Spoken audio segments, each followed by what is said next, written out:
let's get this back on track. Which of you home wreckers claim to be feminist? What do you offer in a relationship besides sex and a bad attitude? Nothing. Nothing. This is going to be a doozy of a show tonight, eh? So anyone who wants to take care of me, there you go. I have nothing to offer. Brain dead. Just letting you know that right now. Good Besides talk. my fake tits. Okay, all right. All right. Anyone else want to answer? Or do we all agree? We're all good for nothing. We're all good for nothing. Yep, just Good for nothing. nothing. You can't attack us if we already say What do you it. have to offer as a I have wife? to offer? Yes. Well, actually, I like to serve my husband. I did political stuff beforehand, but I do love to serve my husband. I'm a mother, which is the most fulfilling thing I've ever done in my life. And I've never been a feminist. I've always been very conservative. But I did used to ascribe to the kind of career, like boss babe lifestyle where I used to never want to get married. I did have a boyfriend for 3 to 4 years. He said he wanted to marry me. I told him, don't propose to me, because I never wanted to marry him, mostly because he just was very not ambitious. And as a woman, you kind of want a man that's more ambitious than you. Like, Exactly. Yep. I did love him at first, or I thought I did, but then over time, I was way more ambitious than him, so I just wasn't attracted to him. But I was an atheist in my past life, and I'm now a Christian, and I've realized that, I used to want to prioritize a career, but I can promise you girls that the best thing you can do is be a homemaker, serve your husband, raise a child. And I know it sounds crazy. But I used to not the OnlyFans lifestyle. I didn't do that. But I do think that you have things to offer. I really do. And honestly, like you were talking about low IQ and stuff like that. But honestly, the higher an IQ a woman has, the more likely she is to get divorced. It's actually 70% of divorces are initiated by women, and 90% of those are college-educated women.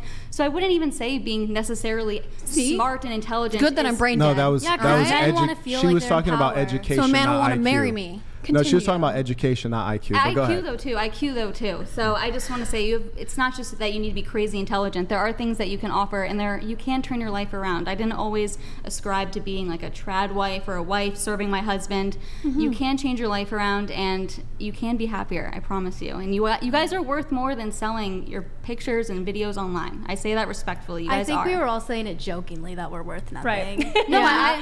I get that. But I feel like deep down sometimes, I'm not saying you girls do, but sometimes women do feel like, oh, the only thing I can offer is quick money with using my body, and that's not true. You do have a lot to offer the world, like a husband and raising kids, which is the most important thing you can do. Especially as a woman, we're nurturing creatures. I actually agree with you on that.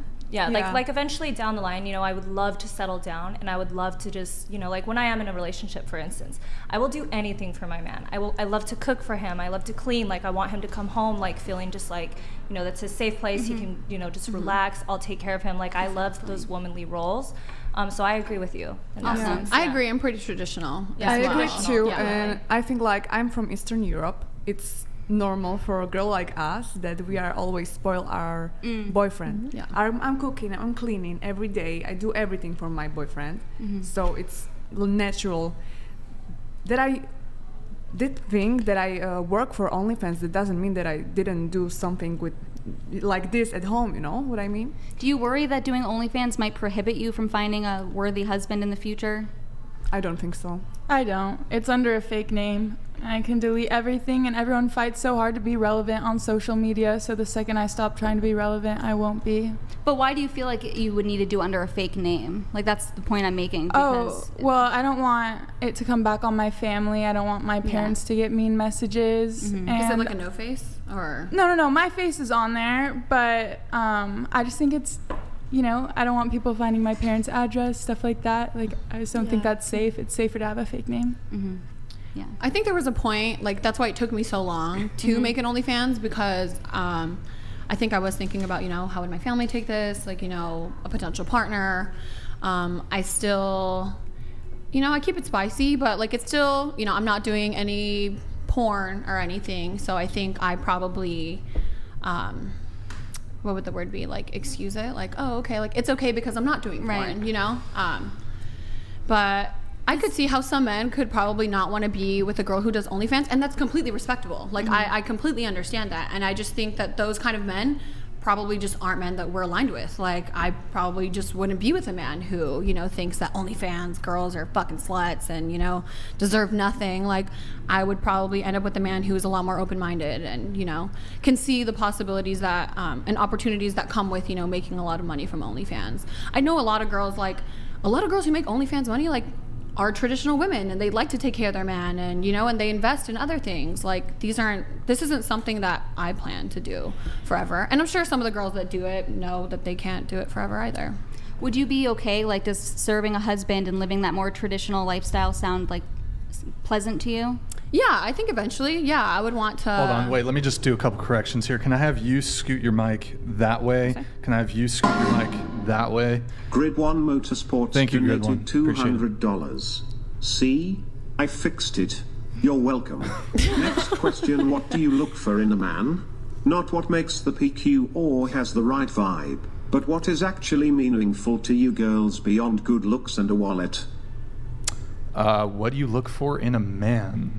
I think a connection with a man is like the biggest thing, because if there's no connection, there's no relationship. Confidence, for sure. I'd say it's number one. I need a man who's confident. Yeah, and ambitious.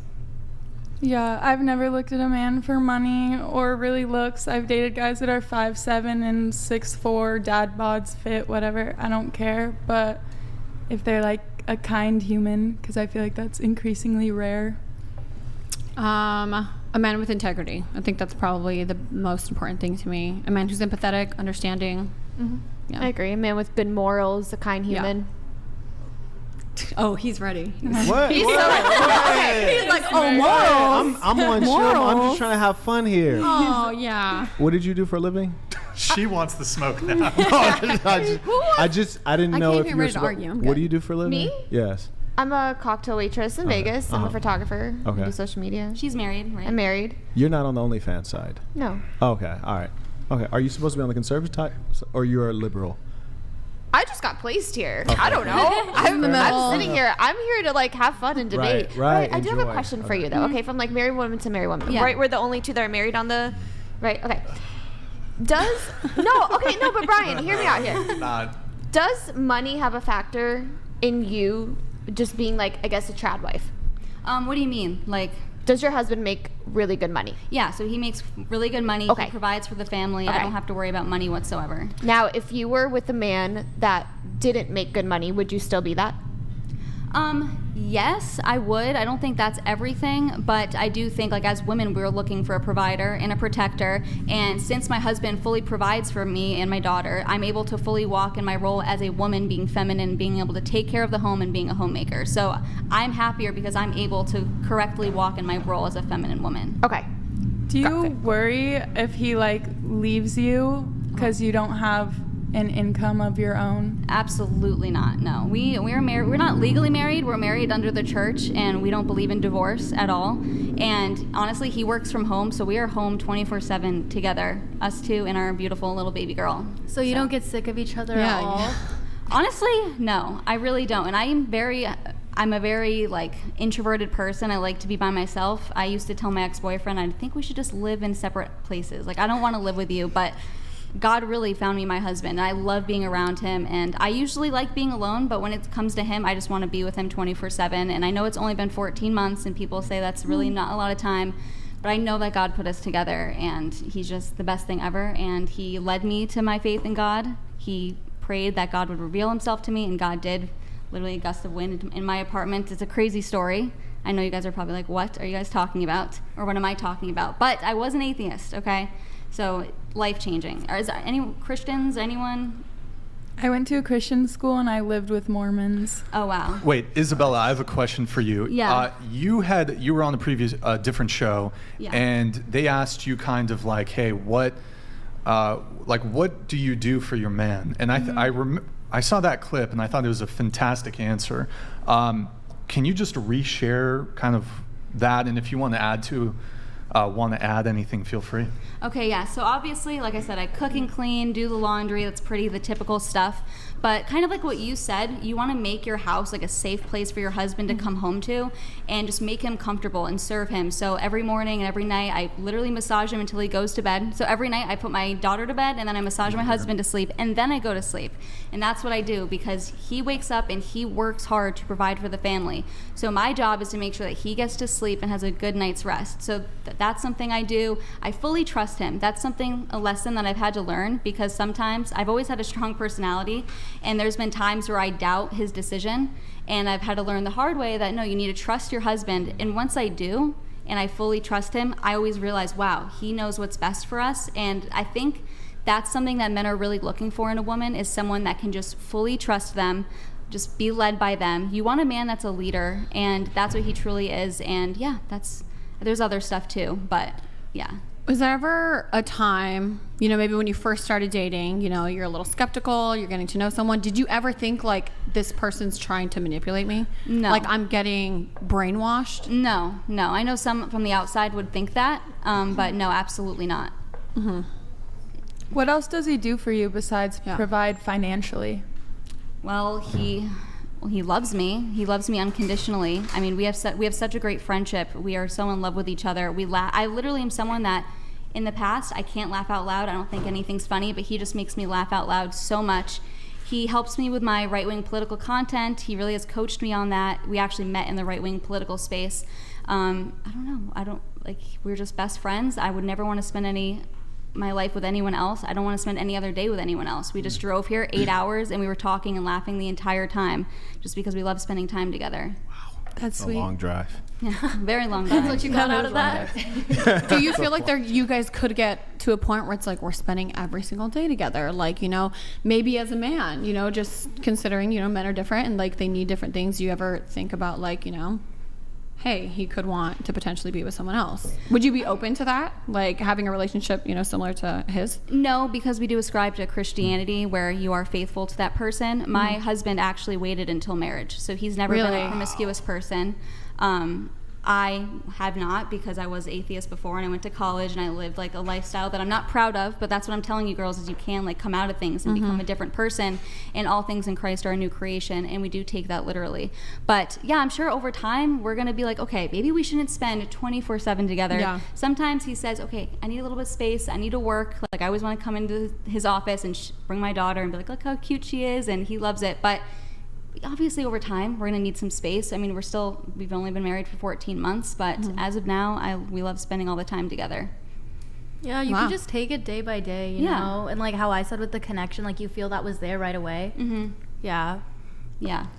You could see the connection between the two of you too when we met him earlier. I was like, they're very cute together. Oh, thank you. Oh, thank you. I didn't meet your husband, so I didn't. Yeah. I know you got something to say. Say it. No, you're like you're over here like. No, I thought it was good. I appreciate you sharing that testimony. I think if there's someone listening who is on a border, they're on a fence. When they hear your testimony, I think it'll move them to the correct side of the fence. I think there are other persons who are, very much so hunkered down in their position. And I think most of us know that your position is the correct position. And so we'll delay it. Like, okay, it's kind of like when you're supposed to be on a diet. You're like, okay, I'm going to have a cheat day today, but tomorrow I'm going to abide by the diet and what's right. And so I think that hopefully you just speed people a little faster to living the right way. So I appreciate you sharing that. And you know what you said that I think was really important that most people can't deal with? Most men aren't good leaders today, especially, and most women are not willing to put faith into a man. But because you're a woman of faith, it makes it easier for you to put your faith into that man. But also there's the piece of you dated for marriage. So a lot of women, like, maybe they might fear being manipulated, being abused, being lied to, being cheated on, being treated poorly because they're not dating for marriage. So they end up with a lot of guys who are tricking them or just trying to sleep with them because they didn't put the guy through the proper test before they got to the marriage. But what's a proper test?